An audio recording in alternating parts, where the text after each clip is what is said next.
Assalamu alaikum. My name is Ahmed. I come from the southern part of India, Andhra N Pradesh. பேரு Ahmed. I grew நான் ஆந்திர பிரதேசத்தை சேர்ந்தவன். நான் ஒரு முஸ்லீமா தான் வளர்ந்தேன். எந்த குடும்பத்தில் 2 பசங்க, அப்புறம் அம்மா அப்பா. என் லைஃபோட முதல் 25 வருஷம் நான் ஒரு உண்மையான முஸ்லீமா தான் வாழ்ந்து வந்தேன். முஸ்லீம் வேதங்களை படிக்கிறதுலையும் தொழுகை பண்றதுலையும் நோன்பு இருக்கிறதுலையும் தான் என் வாழ்க்கையே அர்ப்பணிக்கிறேன்.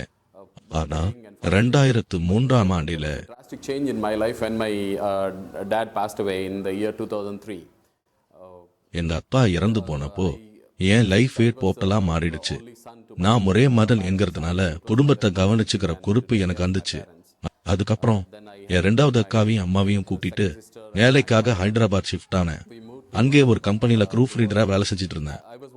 புதுசா வேலைக்கு சேரவங்கள ட்ரைனிங் கொடுக்கறது தான் என் வேலை. என்கிட்ட ட்ரைனிங் எடுத்த ஒரு பொண்ணு கிறிஸ்டியன். ஒரு நாள் அவ என்கிட்ட வந்து, சார், நீங்க இந்த பைபிளை படிக்கணும்னு நான் ஆசைப்படுறேன் அப்படின்னா எனக்கு ஒரே ஷாக்கு. என்னது இது, என்ன அப்படின்ன. அவ, இது நாங்க படிக்கிற பைபிள் சார் அப்படின்னா. நான் ஏன் இதை படிக்கணும் அப்படின்னு கேட்டேன். அதுக்கு அவ, சார், இது உங்க குரான் மாதிரி தான் இருக்கும், இங்க கடிச்சா நல்லா குறையும் அப்படின்னா.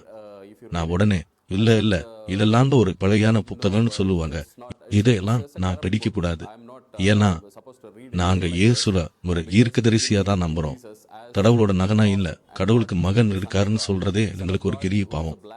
குரான்ல என்ன சொல்லி இருக்குன்னா, Qul huwallahu ahad, Allahu samad, lam yalid walam yulad walam yakul lahu kufuwan ahad. வலம் யஹுலஹு குஃபுவன் அஹூத். அதாவது அல்லாஹுக்கு மகன்கள் யாரும் கிடையாது. அவர் யாரையும் பெறவும் இல்ல, யாராலும் பெறப்படவும் இல்ல. நாங்க குர்ஆனை மட்டும்தான் கடவுளோட உண்மையான இறுதியான வார்த்தையா நம்பணும். இந்த கிறிஸ்டியன்ஸ் எல்லாம் கப்பா பேசுறான்னு தான் என் மைண்ட்ல ஓடிட்டு இருந்தது. ஆனா அத ரொம்ப கம்பல் பண்ணதால அவ மனசு கஷ்டப்படக்கூடாதுன்னு அந்த பைபிளை வாங்கிக்கிட்டேன். அதை அப்படியே வீட்டுக்கு எடுத்துட்டு போனேன். எங்க முஸ்லீம் ஃபேமிலிஸ்ல பைபிள் வச்சிருக்கிறதுக்கோ படிக்கிறதுக்கோ பெர்மிஷன் கிடையாது. அது ஒரு தப்புன்னு நினைச்சதால அதை அப்படியே பரண்னால தூக்கி போட்டுட்டேன். அதுக்கப்புறம் எனக்கு ஒரு கனவு வந்துச்சு. அந்த கனவுல ஒரு குரல் என்கிட்ட பேசுச்சு. அது நிஜமாவே ஒரு வார்னிங். அந்த குரல் சொல்லுச்சு, நான் உன் வாழ்க்கைக்குள்ள வரணும்னு நினைச்சேன், ஆனா நீ என்ன அனுமதிக்கல. நீ என்ன இல்லாம ஒரு கஷ்டமான சூழ்நிலைய கடந்து போக போற, உன்னால அதை தாங்கிக்க முடியாது அப்படின்ச்சு. எனக்கு தூக்கம் கலைஞ்சு முழிக்கு வந்துடுச்சு. என்னடா இது, என்ன மாதிரியான கனவு இது அப்படின்னு யோசிச்சுட்டு அப்படியே இக்னோர் பண்ணிட்டேன். சில நாட்களுக்கு அப்புறம் எனக்கு பயங்கரமா இருமல் வர ஆரம்பிச்சது. கடைசியில இருமும் போது ரத்தமா வர ஆரம்பிச்சிருச்சு. எவனமோ டாக்டரை பார்த்தேன், என்னென்னவோ மருந்து எடுத்துக்கிட்டேன். ரமா எதுவுமே வேலை செய்யல. அப்போ ஆந்திரால இருக்கிற ஒரு ஃபேமஸ் பாஸ்டரோட பொண்ணு, என் ஃப்ரெண்டு, அவகிட்ட போன்ல பேசிட்டு இருக்கும் போது அவ கேட்டா, ஏன் இவ்வளவு இருமுற அப்படின்னு. அப்பதான் எனக்கு அந்த கனவு ஞாபகம் வந்துச்சு. அவகிட்ட சொன்னேன், என் ஆபீஸ்ல வேலை செய்யற ஒரு பொண்ணு எனக்கு பைபிள் கொடுப்பா, அவ நான் பரன் மேல வச்சிருக்கேன். அந்த பைபிள் என் பைக்கு வந்ததுக்கு அப்புறம் தான் என் லைஃப்ல இந்த கொடுமையெல்லாம் ஆரம்பிச்சது அப்படின்னு. அதுக்காக ஒரு பாஸ்டரோட பொண்ணா இருந்தது. கொடுமை இந்த பைபிளால வரல, அவனது உன் பிரச்சனைக்கான தீர்வு தான் இந்த பைபிள் மூலமா வந்திருக்கு அப்படின்னா. எனக்கு கோபமா வந்துருச்சு. என்ன பேசுற நீ, என்ன பேச்சு இது அப்படின்னு. அவ சொன்னா, ஆமா, ஏசுனா உன்கிட்ட பேசுறாரு. நான் சொன்னேன், நான் ஒரு முஸ்லிம், கடவுள் என்கிட்ட பேசணும்னா அல்லாஹ் பேசுவாரு. ஏசு ஏன் என் கனவுல வரணும், நான் அவரை காத்ததே இல்லையே. அவ சொன்னா, உன்கிட்ட பேசுற அந்த இயேசு தான் உன் பிரச்சனையில இருந்து நீ வெளியில வர உதவி செய்வாரு. நான் உடனே, நீ என்னை மனமாற்றம் செய்ய பாக்குற, அதுக்காக உனக்கு ஏதோ காசு கிடைக்க போகுது அப்படின்னு அவட கண்டபடி கிட்டிட்டு போனை கட் பண்ணிட்டேன். ஒரு 15-20 நாள் போச்சு. ஆனா இருமல் புறையவே இல்ல. கடைசியில எந்த கியூரும் இல்லாததால வேற வழியே இல்லாம நான் கடவுள்கிட்ட நேரடியா கேட்க வேண்டியதாயிடுச்சு. கடவுளே, அது நீங்களா இருந்தா, இயேசுவே, கனவுல என்கிட்ட பேசினது நீங்களா இருந்தா, பிளீஸ் என்னை இன்னைக்கே குணப்படுத்துங்க, நான் உங்களை நம்புறேன் அப்படின்னு. ஆச்சரியம் என்னன்னா, எந்த மெடிசினும் இல்லாம இயேசு என்ன அற்புதமா குணப்படுத்தினாரு. இதுதான் என் விசுவாசத்தோட முதல் படி. உடனே என் ஃப்ரெண்ட கூப்பிட்டு எனக்கு இயேசுவை பத்தி தெரிஞ்சுக்கணும் அப்படின்னு. இயேசுவை பத்தி முழுசா தெரிஞ்சுக்க குர்ஆன் மட்டும் பத்தாது, பைபிள்ல இருக்கிற எல்லா சுவிசேஷங்களையும் படிச்சாதான் இயேசு யாருன்னு புரியும் அப்படின்னா. பைபிள்ல இயேசுவை பத்தி என்ன எழுதி இருக்குன்னு பார்க்க ஆசைப்பட்டேன். அவகிட்ட போன் பண்ணி சர்ச்சுக்கு போகணும், இயேசுவை பத்தி தெரிஞ்சுக்க மட்டும்தான், கிறிஸ்டியனா மாறவோ இல்ல மரமாறவோ கிடையாது அப்படின்னு. அவளும் சரி நீ சர்ச்சுக்கு போ அப்படின்னு ஒரு சர்ச்சை காட்டினா. அங்கேதான் என் விசுவாசப்போட ஆரம்ப புள்ளிய வச்சேன். ஆனா சர்ச்சுக்குள்ள போனதும் எனக்கு எல்லாமே புதுசா ஒண்ணுமே புரியாம இருந்துச்சு. ஏன்னா பைபிள்ல இருக்கிற கதைகளை நான் அதுக்கு முன்னாடி எந்த இஸ்லாமிய பிரசங்கங்கள்லயோ இல்ல மசூதிலயோ கேட்டதே கிடையாது.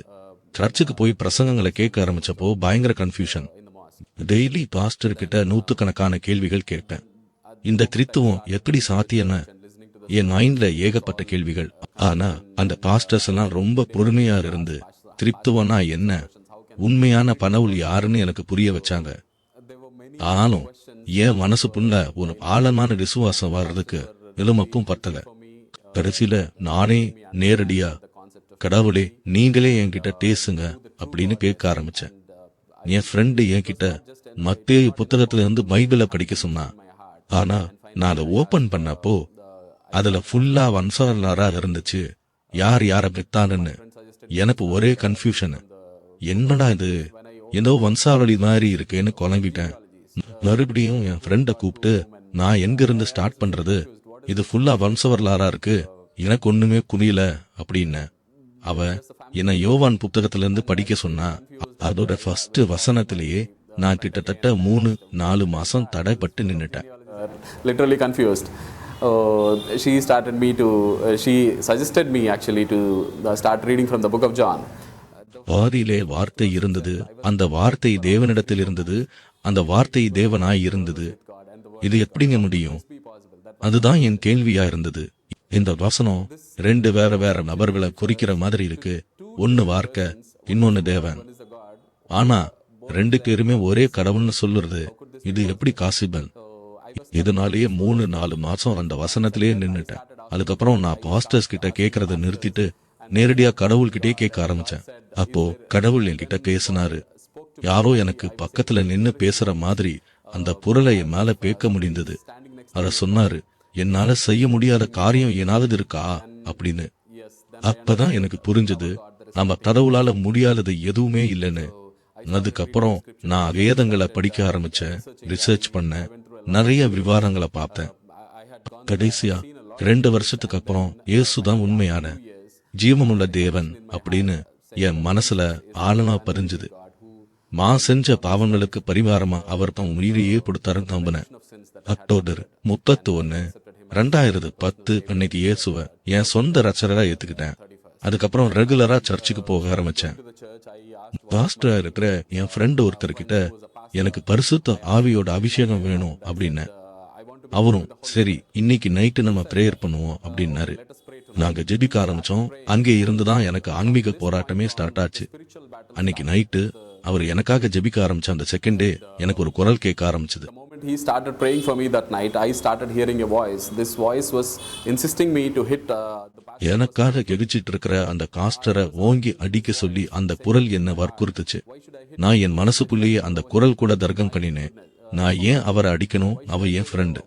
அதுவும் இல்லாம என் நல்லதுதானே நேண்டிக்கிறாரு, நான் ஏன் அடிக்கணும் அப்படின்னு. நான் அவரை அடிக்காம தயங்கி நின்னப்போ என் மேல ஒரு சத்துருவோட அட்டாக் நடந்துச்சு. ஒரு அசுத்த ஆவி என்ன தாக்குறத என்னால நிஜமாவே தாக்க முடிஞ்சது. நான் அப்படியே தரைமட்டமா கீழே விழுந்தேன். என் ஃப்ரெண்ட தொடர்ந்து பிரேயர் பண்ணிட்டே இருந்தாரு. ஒரு 15-20 நிமிஷம் நான் தரையில கிடந்து போராடினேன். என்னால பேச முடியல, என் கை கால்களை அசைக்க முடியல. அது ஒரு நிஜமான போராட்டம். நான் எழுந்திருக்கிற வரைக்கும் என் ஃப்ரெண்டு விடாம பிரேயர் பண்ணாரு. நான் எழுந்திருக்க ட்ரை பண்ணேன். ஆனா என் கையில யாரோ கட்டின மாதிரி இருந்தது. அப்போ நான் அல்லேலூயா அப்படின்னு. அன்னைக்கு நைட்டு என்ன குளிச்சிருந்த ஒவ்வொரு ஆவியும், குறிப்பா என் கழுத்துல காலை வச்சு அவுத்திக்கிட்டு இருந்த அந்த ஒரு ஆவியும் என்னை விட்டு போயிடுச்சு. நான் திடீர்னு எழுந்து கடவுளுக்கு நன்றி சொன்னேன். என் ஃப்ரெண்டு கிட்ட கேட்டேன், எனக்கு என்ன ஆச்சு, எனக்கு பேய் பிடிச்சிருக்கா அப்படின்னு. அதுக்கு அவரு, உனக்கு பேய் பிடிக்கல ஆகுனது, உனக்கு ஒரு ஸ்பிரிச்சுவல் அட்டாக் நடந்திருக்கு அப்படின்னாரு. ஓ மை காட், என் லைஃப்ல இந்த மாதிரி ஒரு விஷயத்த நான் எக்ஸ்பீரியன்ஸ் பண்றது நடுவே முதல் தடவை. அடுத்த ஒரு வாரத்துக்கும் எனக்கு இதே மாதிரி நடந்துச்சு. ஒரு நாள் பெட்ல தூங்கிட்டு இருக்கும்போது 2 குள்ளமான குட்டி பிசாசுகளை பார்த்தேன். ஒன்னு என் கைகளை பிடிச்சிருந்தது, இன்னொரு கருப்பான பிசாசு என் கால்களை பிடிச்சிருந்தது. நான் கைகளை இழுக்க பாக்குறேன், பெட்ல இருந்து எந்திரிக்க பாக்குறேன், ஆனா என் முயற்சிகள் எல்லாமே வேஸ்டா போச்சு. அப்புறம் நான் இயேசுவே அப்படின்னு அவ்வளவுதான், எல்லா பிசாசுகளும் என்னை விட்டு ஓடிடுச்சு. நான் ஸ்ரீயானே. எனக்கு நிஜமாவே பயங்கர பயம் வந்துடுச்சு. நான் சாக போறேன்னு தான் நினைச்சேன். பூமியில இதுதான் என்னோட கடைசி நிமிஷங்கள்னு முடிவு பண்ணிட்டேன். உடனே என் பாஸ்டர் அங்கிளுக்கு போன் பண்ணி, அங்கிள், எனக்குள்ள ஒரு ஆன்மீக போராட்டம் ஓடிக்கிட்டு இருக்கு, என்ன நடக்குதுன்னே தெரியல, உங்களை நேர்ல பார்த்து எனக்கு என்ன நடக்குதுன்னு தெரிஞ்சுக்கணும். இதே மாதிரி எனக்கு தொடர்ந்து நடந்துகிட்டு இருந்தா நான் இனிமேல் கிறிஸ்டியனா இருக்க மாட்டேன். ஏன்னா நான் முஸ்லீமா இருந்தப்போ எனக்கு இந்த மாதிரி ஒரு எக்ஸ்பீரியன்ஸ் வந்ததே இல்ல அப்படின்னு. அப்போ அந்த பாஸ்டர் அங்கிள் எனக்கு எலிசாவோட லைஃப்ல நடந்த ஒரு கதையை சொன்னாரு. When the king of Aram, he wanted to ஆராம் ராஜா எலிசார தொல்லணும்னு நினைச்சப்போ அவனை குடிச்சு கொல்றதுக்காக ஒரு பெரிய படைய அனுப்புனான். ஆனா எலிசாவை சுத்தி அக்கினி ரதங்கள் இருந்தது. கடவுள் அவனை காப்பாத்த அதை அனுப்பி வச்சிருந்தாரு. அங்கிள் இந்த கதையை என்கிட்ட சொல்லி, உனக்கு எப்போவுனே தேவனோட பாதுகாப்பு இருக்கு அகனது. சத்ரு உன்னை போர்க்கடிக்க நருவான், ஆனா அவனால உன்னை ஜெயிக்க முடியாது. ஏன்னா நீ கடவுளோட பாதுகாப்புல இருக்க. அது மட்டும் இல்லாம நீ கடவுளோட பிள்ளை. இனிமே கிதாசுகளை பார்க்கும்போது இதே வார்த்தையை சொல்லு அப்படின்னாரு. அவர் சொன்னது என் மனசுக்குள்ள ஒரு ஆன்மீக மடத்தை தந்துச்சு. நான் பிசாசுகளை பார்த்து பயப்படுறத நிறுத்தினேன். இன்னைக்கு வரைக்கும் எனக்கு எந்த ஒரு பிசாசோட அட்டாக்கும் வந்தது கிடையாது. ஏன்னா நான் வணங்குற கடவுள் இந்த உலகத்தோட அதிபதியை விட ரொம்ப ரொம்ப பவர்ஃபுல் ஆனவர்னு எனக்கு தெரியும். அதனால என் கடவுள் ஒரு உண்மையுள்ள கடவுள். நான் மரண இருளின் கள்ளத்தாக்குல நடந்தாலும் அவரில் என்னை காப்பாத்துவாரு. அவர் உண்மையுள்ள தேவன். அமேன். நூர் ஜஹான் அப்படிங்கிற ஒரு பொண்ணை நான் மேரேஜ் பண்ணிக்கிட்டேன். அவங்களும் முஸ்லீம்ல இருந்து கன்வெர்ட் ஆனவங்க தான். இப்போ எங்களுக்கு 10 வயசுல ஒரு மகன் இருக்கான். அவன் பேரு அயன் ஜான். பெங்களூர்ல இருக்கிற ஒரு ஃபேமஸான பைபிள் காலேஜ்ல படிக்க கடவுள் எனக்கு வழி செஞ்சாரு. கடவுளுக்கு சித்தம் இருந்தா வாங்க அறியாமல் இருக்கிற முஸ்லிம் சகோதரர்களுக்கும் மக்களுக்கும் கலந்து மூலியம் செய்வோம். உங்களுக்கு தெரியுமா, ஒரு தடவை கடவுளோட அன்பை நீங்க ருசிச்சிட்டீங்கன்னா உங்களால சும்மா உட்காரவே முடியாது. பைபிள்ல சொல்லிருக்கு, கர்த்தர் நல்லவர் என்பதை ருசித்து பாருங்கள் என்று.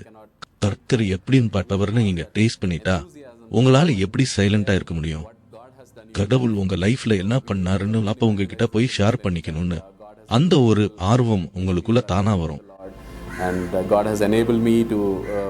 அதனால நாங்க முஸ்லிம்ஸ் மத்தியில சுவிசேஷத்தை அறிவிச்சுட்டு வரோம். கடவுள் ரொம்ப உண்மை உள்ளவரா இருக்காரு. நிறைய பேர் கர்த்தர்கிட்ட வராங்க. முஸ்லிம்ஸ் மத்தியில மினிஸ்ட்ரி பண்ண கடவுள் எனக்கு கிருபை கொடுத்திருக்காரு. பாஸ்டர் அப்துல்ஹதா, பாஸ்டர் ஒஸ்கர், இன்னும் சில பாஸ்டர்ஸ் மூலமா அவங்களோட ஊழியங்களுக்கு நான் ஹெல்ப் பண்ணிட்டு இருக்கேன். இந்த அருமையான ஆப்பர்ச்சுனிட்டிக்காக நான் கடவுளுக்கு நன்றி சொல்றேன். எல்லாத்துக்கும் மேல அவர் எனக்கு கொடுத்த அந்த ரட்சித்து அப்படிங்கிற கருசுக்காக நான் கடவுளுக்கு தேங்க்ஸ் பண்றேன். உங்க எல்லார்ட்டையும் நான் ஒரு ரெக்வெஸ்ட் வைக்கிறேன். என் அம்மாவுக்காகவும் என் ஃபேமிலி மெம்பர்ஸ்க்காகவும் ப்ரேயர் பண்ணுங்க. அவங்களும் கர்த்தரை தெரிஞ்சுக்கிட்டு இப்ப நான் அனுபவிக்கிற அதே சந்தோஷத்தை அவங்களும் அனுபவிக்கணும். என் சாட்சியை கேட்க நீங்கதே உங்க டைமை ஸ்பெண்ட் பண்ணதுக்கு ரொம்ப தேங்க்ஸ். தேவன் உங்க பிளஸ் பண்ணுவாருன்னு நான் நம்புறேன். நான் இன்னும் நிறைய பேருக்கு சாட்சியா இருக்க எனக்காக ப்ரேயர் பண்ணிக்கோங்க. Thank you so much.